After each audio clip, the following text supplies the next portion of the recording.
Hello and welcome to the Red 78 Munster podcast for Munster fans. My name is Rory O'Hagan from Off Ball, joined by Munster legends Fiona Hayes and Alan Quinlan to look back at what was a disappointing result and a disappointing performance by Munster away to Castres. Break down what went wrong for the Reds in just a little bit. We'll name our star of the week and we will look ahead to the interpro with Ulster this coming Friday night. That's all to come on this week's episode of the Red 78 on Off the Ball.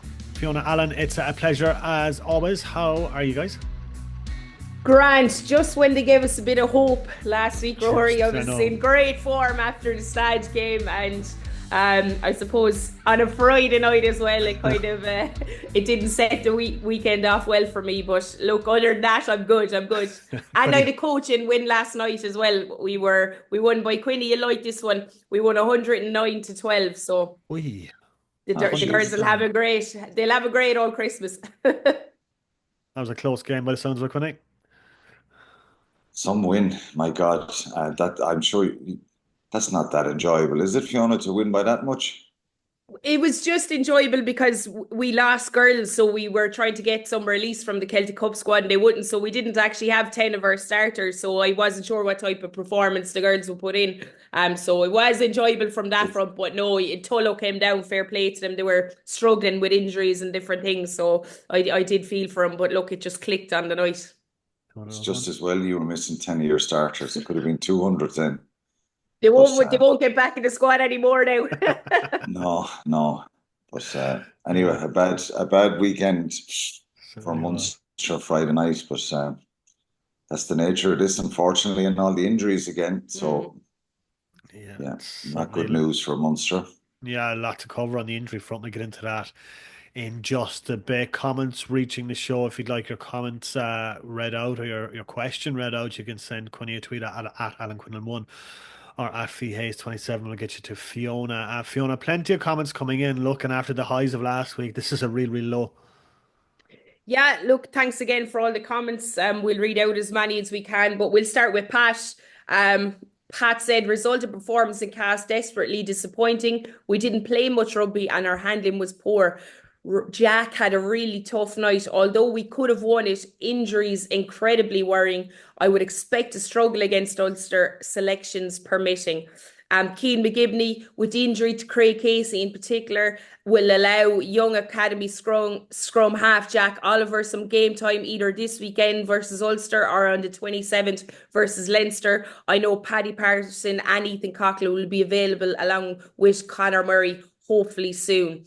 Adrian O'Donoghue, the decision to rest Gavin Coombs and Daly leaving Kindellan on the bench seems crazy. They had the rest through autumn internationals. Munster needs a head coach ASAP and a new front row wouldn't go amiss.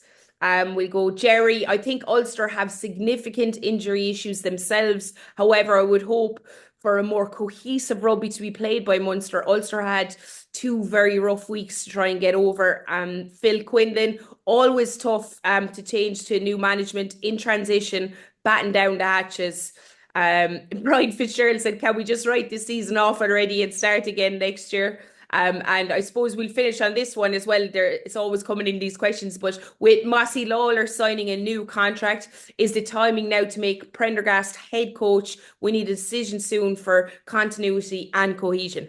A lot of interesting points raised there. I'm sure we'll touch on the head coach issue throughout the course of the show. But Fiona, you were on commentary duty for this game for Off the Ball on Friday night.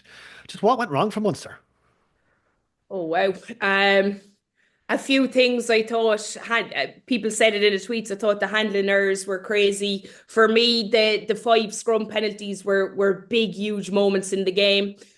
With the line out not functioning as well. There was a couple of times we won a penalty, we went up the line and just either an overthrow or a missed line out, or we were picked off as well by Cast a couple of times. So on the back of last week, us chatting in here with smiles on our faces about the 100% line out and the 100% scrum, I think the set piece in particular against a French team, you have to have that right, and unfortunately it didn't happen in that department. And I think we were behind, we couldn't get over the gain line, the back foot, we couldn't get any continuity out wide. There was a couple of, passes into touch that was just errors that we hadn't seen from players and we wouldn't expect from these players.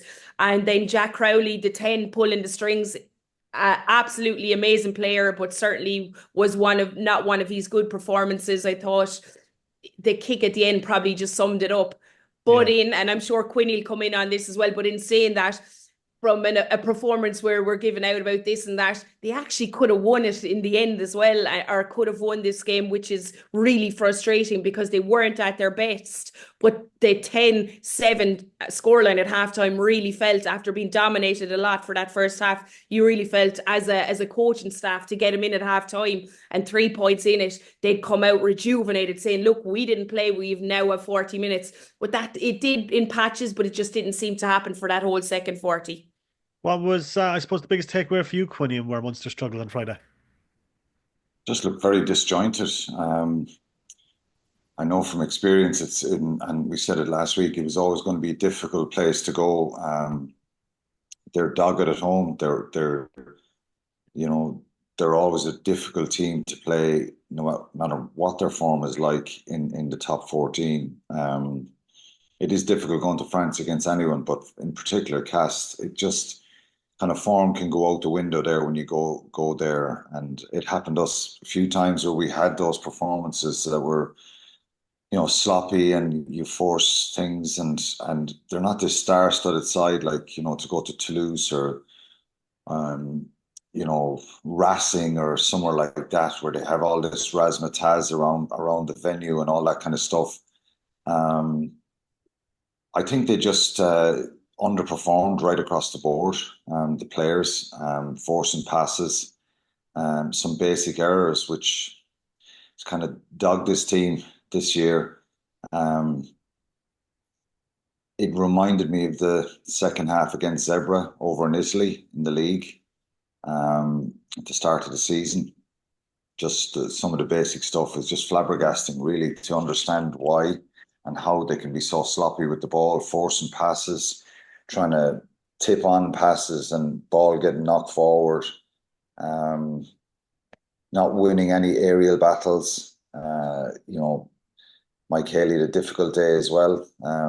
They're just those small moments. There was no period in the game where you felt Munster were just grinding out Cast and putting that pressure on them and making it really difficult and not being clinical. So what's that down to? It's down to probably a mental side of it. And it's difficult when you're out there as a player and these things, you're trying to look for leadership and people to step up and do something special. But the best way of dealing with situations like that is just simplicity. And I think at times they overcomplicated, and they were very lateral at times, going over and back. And the turnovers lost, and the discipline, it killed the team on Friday night. They lost by 2 points. Just after half time, they have a penalty down the corner. They throw it into the line-out. They don't jump. Fair enough. Ball goes on the ground. Opportunity lost. There was another couple of times missed touches from Jack Crowley. Not just the last one, but there was two others. Aimless kicking. Not building any sort of pressure in the right areas. Even though Munster had more possession and more territory in the game. I think Castres jumping around the place at the end.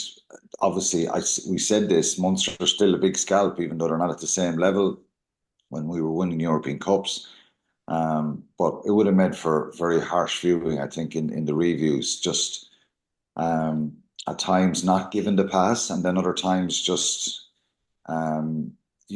forcing things a little bit in contact. So they needed a little bit of simplicity, a bit of a kind of a direct approach, and it just didn't work, unfortunately. And when they get ahead with John Hodnett's second try, you think just see it out now, do the simple things really well, and play territory and pin Cass back. But again, a lot of aimless kicking, aimless passes.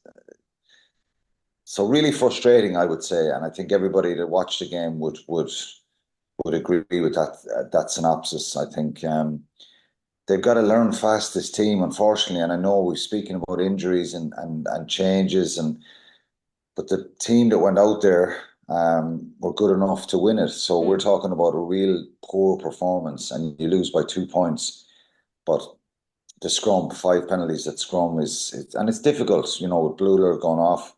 Dave Kilcoyne hasn't played a lot of rugby, but scrum just was disjointed, and they got a lot of momentum out of that. So, yeah, a really frustrating one, because I think if they'd got a result there, getting a losing bonus point is good. But when you look back at the game, it's a game Munster could have won if they performed better and were more clinical in what they were trying to do. Because they've Saracens and Northampton. You win their first two. Teams were getting out into the knockout stages last year and 8 and 9 points.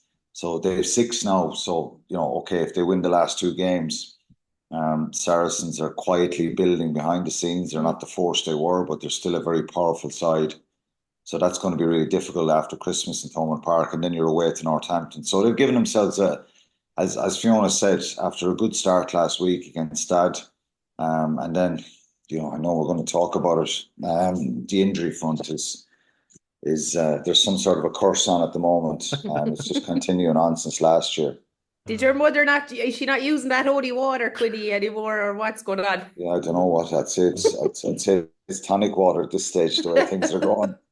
She'll have to stock up, I'd say, before the Ulster game on Friday night. But Fiona, just on Jack Crowley, I mean, there's a lot of pressure on his shoulders, obviously. I mean, there's a lot of media attention, obviously, with himself and Prendergast in that battle for the Ireland number 10 shirt. But on Friday night, was it a case that he was just trying a little bit too hard and trying to force things that perhaps weren't there?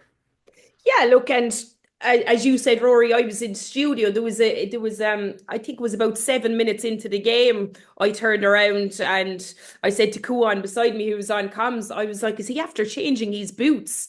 There was just something off even about his kicking. The trajectory was really low. I know he missed that penalty, but even before that, he kicked one to touch.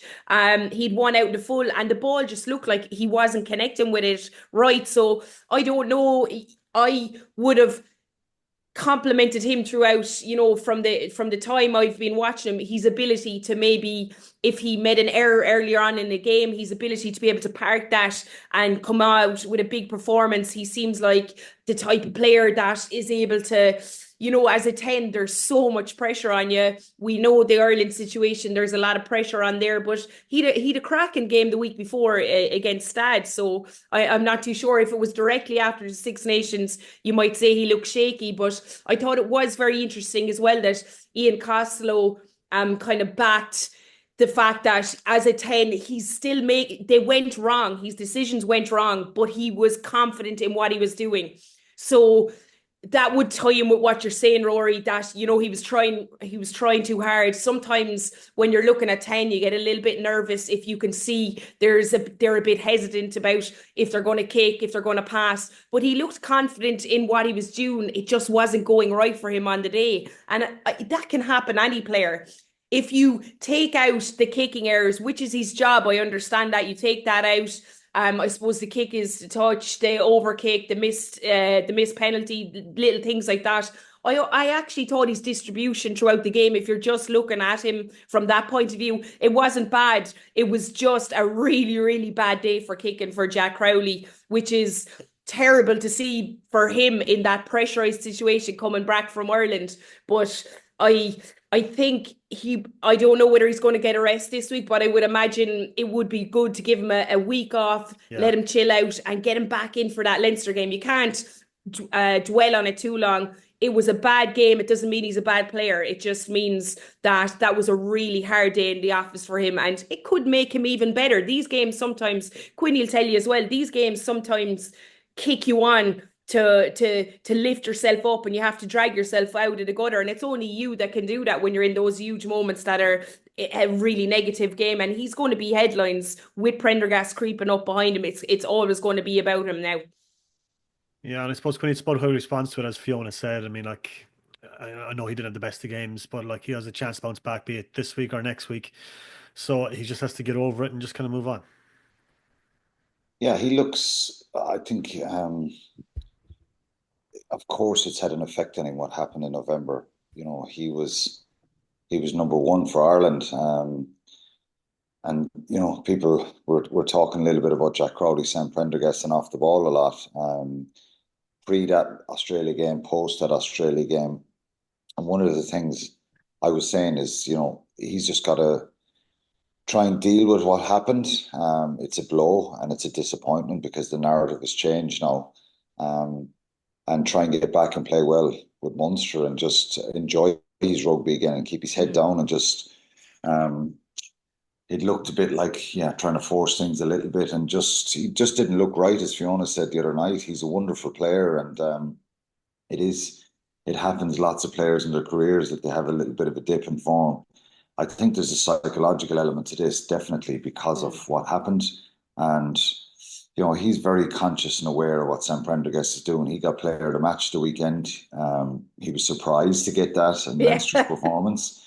But again, it's a lot of the glitz and the glamour and the limelight is going to Sam Prendergast now. So, he's got to, talk to the coaches in Munster, review his game, look at that and try and put it behind him. The only thing he can control now is the next performance. Because if he allows this to linger and he allows this pressure to build, it'll impede him going forward. He still is a wonderful player and he can turn this around very quickly. But you've got to do, and I've always remembered this for myself as a player, whether you were a hooker throwing it into the line out, a prop scrummaging, back row making your tackles, and out half kicking, whatever the case may be. I've always remembered senior players saying to me, look, if you make a mistake or something goes wrong, you can only control the next thing and it's do the simple things well. So just make sure you make the next tackle and that gives you a feel-good factor. Just make sure you make the next carry aggressively and hold on to the ball and don't force it, whatever the case may be. And it's the same for Jack Crowley. He's got to, when he lines out again, and we assume that the internationals won't play both the fixtures at Christmas. So, the side will be pretty different going to Belfast.